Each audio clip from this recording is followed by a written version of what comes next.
Hello everyone, welcome back to my channel. तो इस part की शुरुआत में जिया पार्टी में साउथन को हर जगह ढूंढ रही थी। तो वो देखती है वो एक चेयर पे चुपचाप सैड सा बैठा हुआ है। तो जिया उसके पास जाती है और कहती है तुम्हें हो क्या गया है और तुमने रुफैन की डेट जैसे सेम टू सेम डेजर्ट कैसे बनाया, क्या तुम प्लीज मुझे बताओगे। तो साउथन कहता है तुम सुनना चाहती हो ना तो सुनो। वो उसे सब कुछ बताने वाला था तभी वहाँ पर रुफैन आ जाता है और जिया से कहता है क्या तुम मुझे कंपनी दे सकती हो। तो फिर अगले सीन में जिया और रुफैन बॉलिंग खेलने आते हैं। वो दोनों ही बहुत ही अच्छा बॉलिंग खेल रहे थे तभी वहाँ पर साउथन भी आ जाता है। वैसे भी वो ऐसे कैसे जिया को रुफैन के साथ रहने देगा। वो रुफैन को दिखाने के लिए बॉलिंग करता है लेकिन वो जीत ही नहीं पा रहा था। रुफैन उसको देखकर बहुत ही हंस रहा था, अब उसके ईगो में लग जाता है। तो वो गुस्से में बॉलिंग करने लगता है तो जिया उसको रोकती है और कहती है रुको, ये कोई जंग नहीं है, अगर तुम्हें नहीं आता तो कोई बात नहीं। तो वो कहते हैं नहीं मुझे आता है, तुम बस देखो। तभी रुफैन को उसके मॉम का कॉल आता है। तो वो कॉल पे बात करके जिया से कहता है मेरी मॉम तुम्हें डिनर पे बुला रही है। तो वो साउथन से पूछती है साउथन क्या तुम भी चलोगे। अब रुफैन की मॉम ने बुलाया है तो उसको गुस्सा आ जाता है।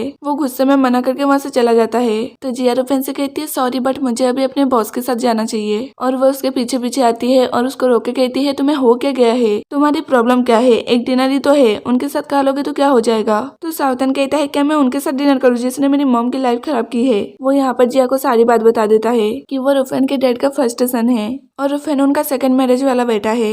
ये सुनकर जिया उसका मूड ठीक करने के लिए उसे एक जगह पे लाती है और उससे बहुत ही अच्छी अच्छी बातें करती है ताकि उसका मूड ठीक हो जाए। तो फिर अगले सीन में साउथन और जिया रात को अपने अपने रूम में होते हैं लेकिन उनको बिल्कुल भी नींद नहीं आ रही थी। जिया सोचती है कि साउथन मुझे लाइक करता है, उसको देखकर ऐसा क्यों लगता है कि उसके अंदर मेरे लिए फीलिंग है, काश वो मुझे लाइक करता हो। तभी उसे साउथन का मैसेज आता है, वो उसे बाहर एक सरप्राइज देने के लिए बुलाता है। ये मैसेज पढ़ के जिया तो बहुत ही ज्यादा खुश हो जाती है और वो जल्दी जल्दी तैयार होने लगती है। मतलब हाँ यहाँ साउथन ने बुलाया है, वो ऐसे कैसे उठ के चली जाएगी। तो वो जाके देखते है कि साउथन ने उसके लिए एक डिनर डेट अरेंज किया है। ये देखकर वो बहुत ही ज्यादा खुश हो जाती है। वो समझ जाती है कि पक्का साउथन मुझे प्रपोज करने वाला है और ऐसा ही होता है, साउथन ने उसे प्रपोज करने के लिए बुलाया था। साउथन उसे आई लव यू कह देता है, वो बहुत ही ज्यादा खुश होती है। बड़ा रोमांटिक सा सीन हो जाता है लेकिन साउथन तभी रुक जाता है। वो कहता है कुछ करने से पहले मैं तुम्हें कुछ दिखाना चाहता हूँ। वो जिया को सुकाई और उसकी वही वाली वीडियो दिखाता है। उस वीडियो को देखकर जिया को सुकाई के बारे में कुछ याद तो नहीं आता लेकिन वो बहुत ही ज्यादा रोने लगती है। साउथन उसे ये भी बता देता है कि उस बंदे का हार्ट अभी मेरे अंदर है। ये सुनकर जिया और भी ज्यादा रोने लगती है कि उसका बॉयफ्रेंड अब इस दुनिया में नहीं है जो कि उससे बहुत ही ज्यादा प्यार करता था। मतलब हाँ, वीडियो में देखकर तो उसे पता चली गया है कि वो उसे कितना ज्यादा प्यार करता था। उसको इतना ज्यादा रोते देखकर साउथन भी बहुत ही ज्यादा सैड हो जाता है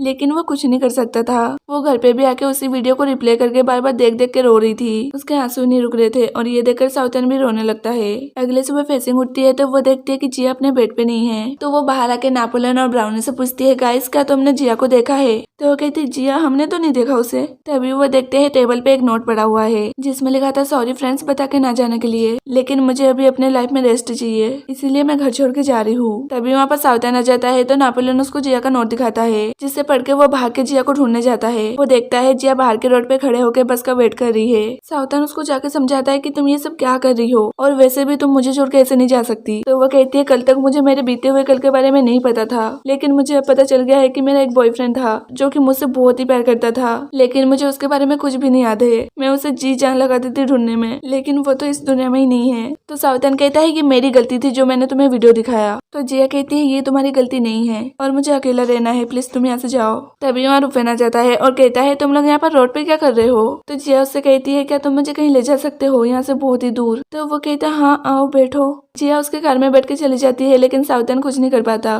जिया कार में बहुत ही रो रही थी लेकिन रुफैन उससे कुछ नहीं पूछता बिकॉज वो जिया को अभी परेशान नहीं करना चाहता था। दूसरी तरफ जिया के डैड लिमी और इरॉन को अपने ऑफिस में बुलाते हैं। लिमी हैरान थे कि डैड ने मुझे और इरॉन को साथ में क्यों बुलाया है। जिया के डैड कहते हैं कि मैं अब ओल्ड हो चुका हूँ इसलिए मैं सोच रहा था कि मैं जल्दी अपनी प्रॉपर्टी तुम दोनों के नाम कर दूं। ये सुनकर लिमी तो बिल्कुल भी खुश नहीं होती है लेकिन इरॉन बहुत ही ज्यादा खुश होता है क्योंकि उसको यही तो सुनना था। दूसरी तरफ रुफैन जिया को एक घर के पास लाता है और उसे चोरी चोरी अंदर ले जाने लगता है। जिया उससे पूछती है ये किसका घर है, हम चोरी चोरी क्यों घुस रहे हैं। तो रुफैन कहता है तुम बस चुप रहो और वो उसे अंदर लाता है। तो जिया कहती है तुम ये क्या कर रहे हो, अगर इस घर के ओनर ने हमें देख लिया ना तो हमें जेल जाना पड़ेगा, तुम जल्दी से चलो यहाँ से। तो रुफैन कहता है रिलैक्स, ये मेरे फ्रेंड का घर है, वो यहाँ पर नहीं रहता है तो मैं कभी कभी यहाँ पर आके रहता हूँ। तो जिया हंस के कहती है तुमने तो मुझे डरा ही दिया था। दूसरी तरफ साउथन बहुत ही ज्यादा सदमे में था, उसको खुद नहीं पता कि वो क्या कर रहा है। ये देखकर नापोलियन, ब्राउनी और फेसिंग तो बहुत ही ज्यादा हैरान थे। दूसरी तरफ रुफैन जिया का मूड ठीक करने की बहुत ही ज्यादा कोशिश कर रहा था और हाँ वो इसमें सक्सेस भी हो रहा था।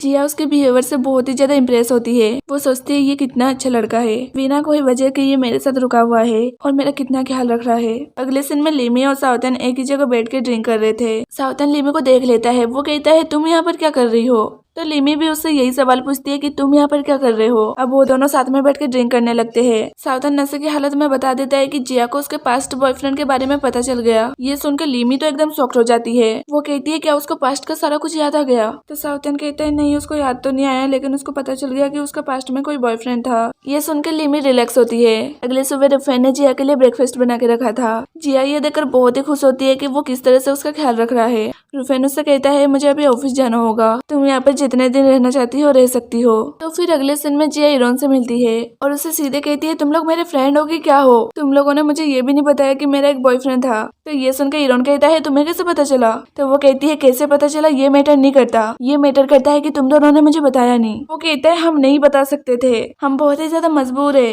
जिया बहुत ही ज्यादा हैरान होती है कि ये किस वजह से मजबूर है, लेकिन वो बताना नहीं चाहता है तो वो पूछती भी नहीं है। दूसरी तरफ साउथन पहली बार रुफेन के ऑफिस आता है और उससे पूछता है जिया अभी कहाँ है। तभी रुफेन को जिया का कॉल आता है तो साउथन भी सुनने के लिए उसके पीछे पीछे जाता है। जिया उससे बातें कर ही रही थी कि तभी शेरू के आदमी आके उसे पकड़ के जबरदस्ती कार में बिठा देते हैं। इधर रुफेन परेशान हो जाता है। वो हेलो हेलो कहता है लेकिन आगे से कोई जवाब नहीं आता। तो साउथन बहुत ही डर जाता है और कहता है क्या हुआ उसे? तो रुफेन कहता है मुझे क्या पता।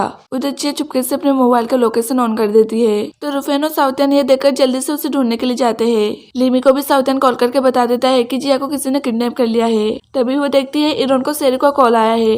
उसके कॉल के बाद वो कैब लेकर कहीं जाने लगता है। तो लिमी भी उसका पीछा करती है और ये पार्ट यहीं पर खत्म हो जाता है। तब तक के लिए bye bye and take care.